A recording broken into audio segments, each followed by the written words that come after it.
Hello students. आज हम पढ़ेंगे एनसीईआरटी क्लास 6 साइंस का चैप्टर नंबर 2 वस्तुओं का समूह बनाना। तो चलिए करते हैं सेशन को शुरू। सबसे पहले हम देख लेते हैं इस चैप्टर में हम क्या पढ़ेंगे, और इससे हमें ये भी पता चलेगा कि इस चैप्टर के इम्पोर्टेंट टॉपिक्स कौन कौन से हैं। तो सबसे पहले हम पढ़ेंगे पदार्थ, फिर पढ़ेंगे पदार्थ के गुण, फिर आर्किमिडीज का सिद्धांत, फिर पदार्थ के अंदर हम पहला पढ़ेंगे ठोस, दूसरा पढ़ेंगे द्रव और लास्ट में पढ़ेंगे गैस। पदार्थ के गुण किस सिद्धांत या नियमों पर निर्भर करते हैं उनको देखेंगे। उनमें पहला होगा दिखावट, दूसरा होगा कोमल पदार्थ, तीसरा होगा कठोर पदार्थ, चौथा विलय और पांचवा पारदर्शिता।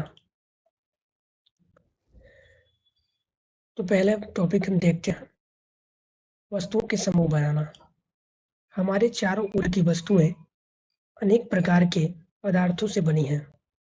इन सभी वस्तुओं की आकृतियां, रंग अथवा वर्ण तथा गुण भिन्न भिन्न होते हैं।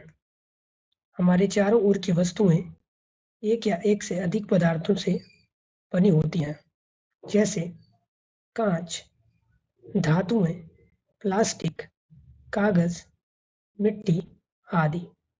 वस्तु एक ही पदार्थ से बनी होती है या एक ही वस्तु कई पदार्थ से भी बनी हो सकती है। पदार्थ प्रत्येक वस्तु जिसका कोई निश्चित भार अथवा द्रव्यमान होता है तथा वह स्थान घेरती है पदार्थ कहलाता है। पृथ्वी में पदार्थ तीन अवस्थाओं में मुख्यतः पाए जाते हैं: ठोस, द्रव एवं गैस। ठोस पदार्थ की वह अवस्था जिसमें आकार एवं आयतन दोनों निश्चित हो, ठोस कहलाता है, जैसे लकड़ी, लोहा, बर्फ का टुकड़ा। द्रव पदार्थ की वह अवस्था जिसका आकार अनिश्चित एवं आयतन निश्चित होता है, वह द्रव कहलाता है, जैसे पानी, तेल, अल्कोहल। गैस पदार्थ की वह अवस्था जिसमें आकार एवं आयतन दोनों अनिश्चित होते हैं, गैस कहलाती है, जैसे हवा, ऑक्सीजन, कार्बन डाइऑक्साइड।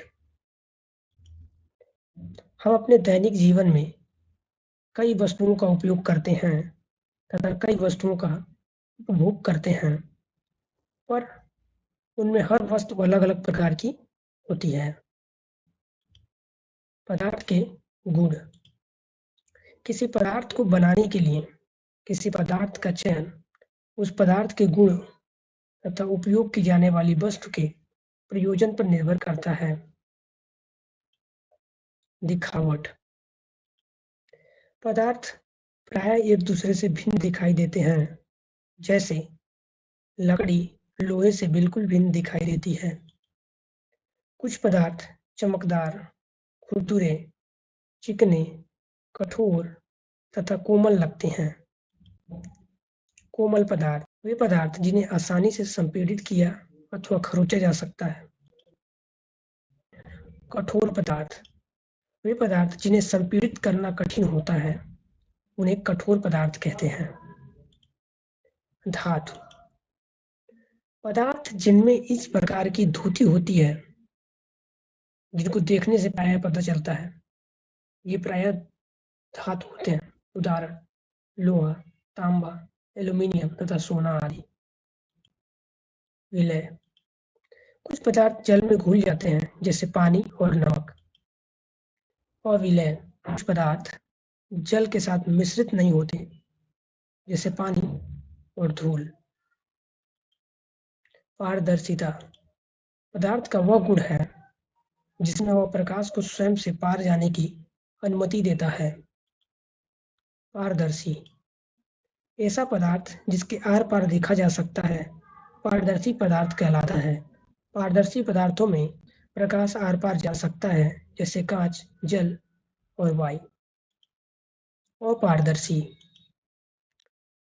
वैसे पदार्थ जिनमें से होकर आप वस्तुओं के आर पार नहीं देख सकते, उन्हें अपारदर्शी पदार्थ कहते हैं, जैसे पेपर, धातुएं, लकड़ी। पारभासी वैसे पदार्थ जिससे आप आपकी वस्तुओं को आर पार देख तो सकते हैं, परंतु स्पष्ट रूप से नहीं। इन पदार्थों को पारभासी पदार्थ कहते हैं, जैसे बटर पेपर, मोटी कांच। आर्किमिडीज का सिद्धांत। जब कोई वस्तु किसी द्रव में पूरी तरह अथवा आंशिक रूप से डुबाई जाती है, तो उसके भार में कमी का आभास होता है। भार में यह आभासी कमी वस्तु द्वारा हटाए गए द्रव के भार के बराबर होता है। इसे आर्किमिडीज का सिद्धांत कहते हैं। इसके अनुप्रयोग निम्न प्रकार के हैं। लोहे की बनी छोटी गेंद पानी में डूब जाती है तथा बड़ा जहाज तैरता रहता है, क्योंकि जहाज द्वारा विस्थापित किए गए जल का भार उसके भार के बराबर होता है। और इसी के साथ आज का सेशन होता है समाप्त, और नेक्स्ट चैप्टर हम अगले सेशन में पढ़ेंगे। तब तक के लिए जय हिंद।